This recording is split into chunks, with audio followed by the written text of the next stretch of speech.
comme j'ai expliqué, je suis consultant et je suis en train de travailler sur ce qu'on appelle l'évidence synthesis, mais particulièrement les évaluations. Parce que les documents, il y a certaines spécificités, donc il y a les évaluations sur lesquelles je me penche en particulier. En fait, c'est par rapport à la préparation du prochain cycle de programmation de l'UNICEF Burundi, dont je suis consultant actuellement. Et l'idée, c'est de capitaliser les évaluations et les autres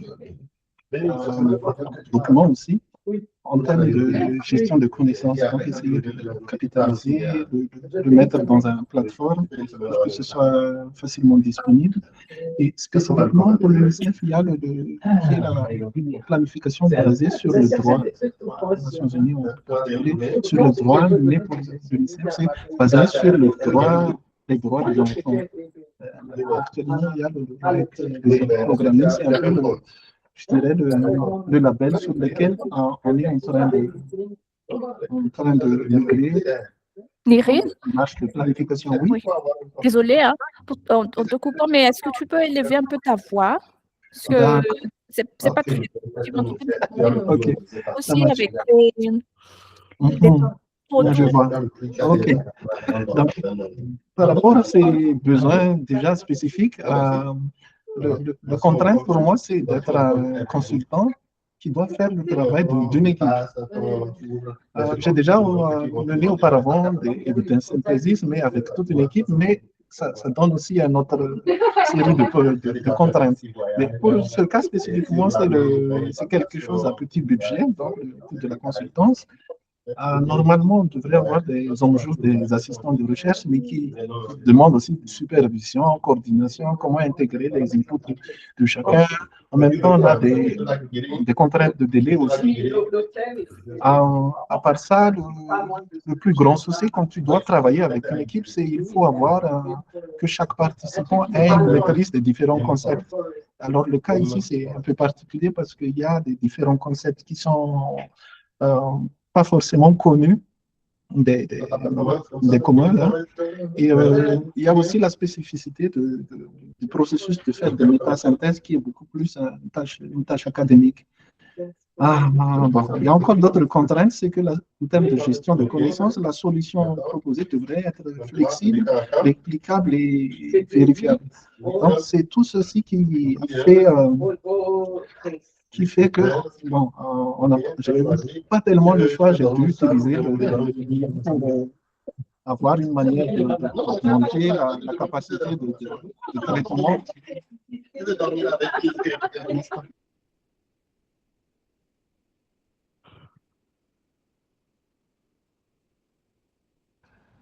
Voilà, donc l'utilisation de l'IA, c'était comme un levier pour pouvoir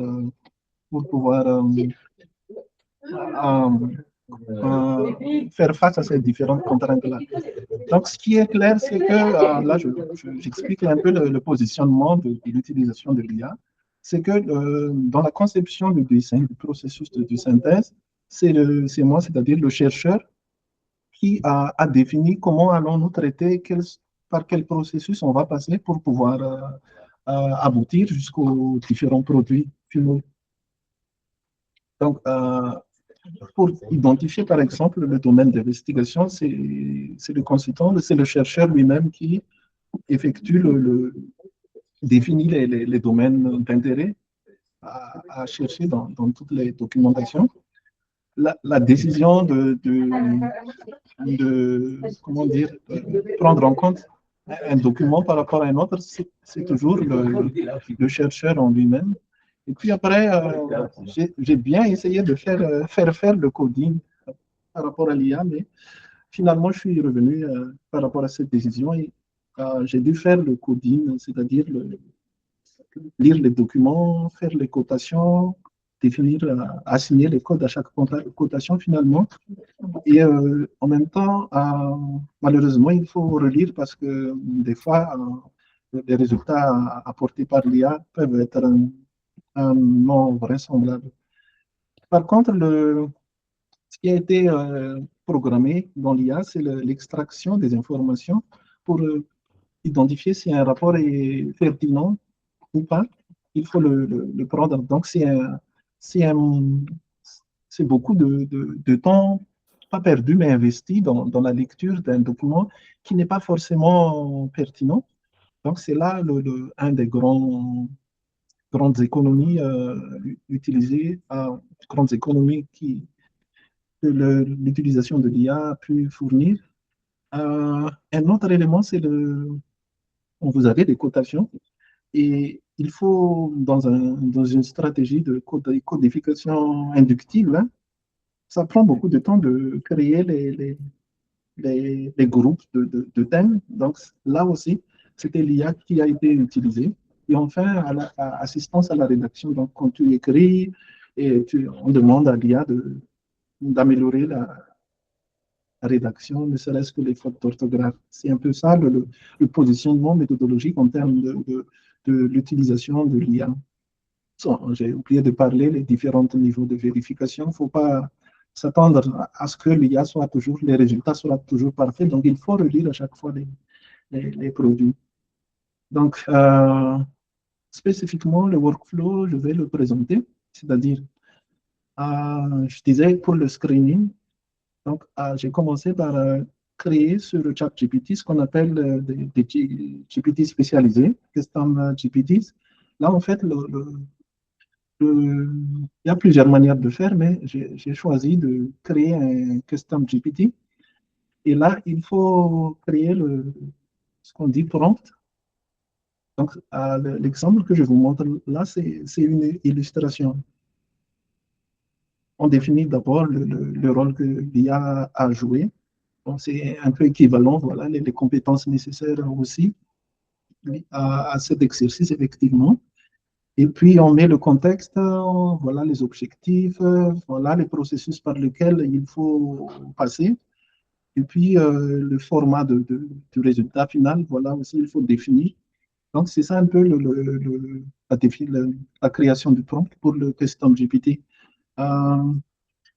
Donc, similairement, si on peut créer un projet, mais ce n'est pas tellement ça, le custom GPT, c'est pour refaire des tâches, les mêmes tâches à chaque fois. Et donc, c'est beaucoup plus intéressant d'utiliser cette fonctionnalité. Je vais passer sur un autre écran. Je vais vous montrer comment ça se passe. Okay, juste un instant. Voilà. Par exemple, ça, c'est le premier custom GPT que j'ai créé.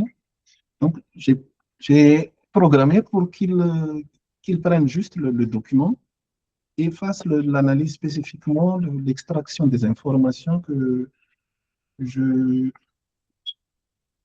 je, je pré-programme, si on peut dire comme ça. Donc, il suffit de prendre les documents. Attendez juste un instant. Synthèse, voilà. Il me suffit, par exemple, d'uploader un document PDF. Ça charge et je upload le document. Juste une remarque, les documents sont des évaluations qui sont tous publiques, donc il n'y a pas de souci comment dire, éthique sur l'utilisation du document dans une plateforme